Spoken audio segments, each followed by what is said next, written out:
For filmmaker Celeste Lapida, synthetics offers possibilities for thinking about trans-utopia.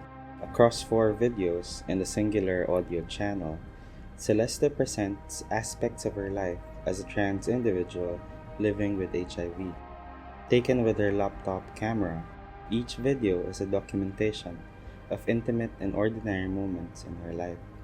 In one channel, the artist traverses a mountain path. Upon reaching the top of the trail, she sits down and prepares to inject herself with synthetic estrogen. In a smaller screen, the artist is preparing fish for a meal. In another, the artist is alone in her bedroom. The scene glitches. A silhouette of an outdoor scenery breaches the personal space of the room. A lavender landscape insists itself within the frame, as if breaking down and decomposing this idyllic mundanity.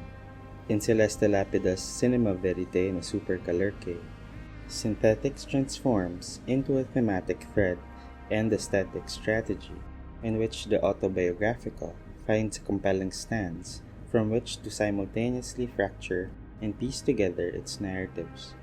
Within this context, synthetics might allude to a pharmacological regimen, the artist's hormone replacement therapy, or the management of her HIV through medication. It may also allude to the trans body as synthetic, casting aside conventional biological determinisms, whether relating to sex and gender, or the stigma from a queer-coded infection or disease. Synthetics is also present in the use of chroma key, which in Celeste's work remains imperfect and fails to take on completely. Each channel of the work corresponds to different senses, scales, and registers of intimacy. In the smallest screen, we are left with the imagined landscape. The artist is gone, and what is left is a lush wilderness in a bright wash of pinks and purples, which for the artist represents what utopia might look like.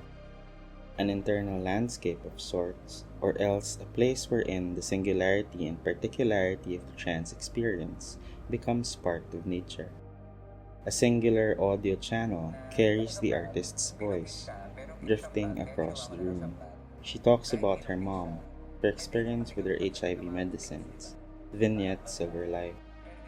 It is through the mundanity of these regimens, preparing a meal for oneself, the daily dose of medication, injecting hormones, that for the artist the trans utopia finds itself synthesized in the trans individual herself.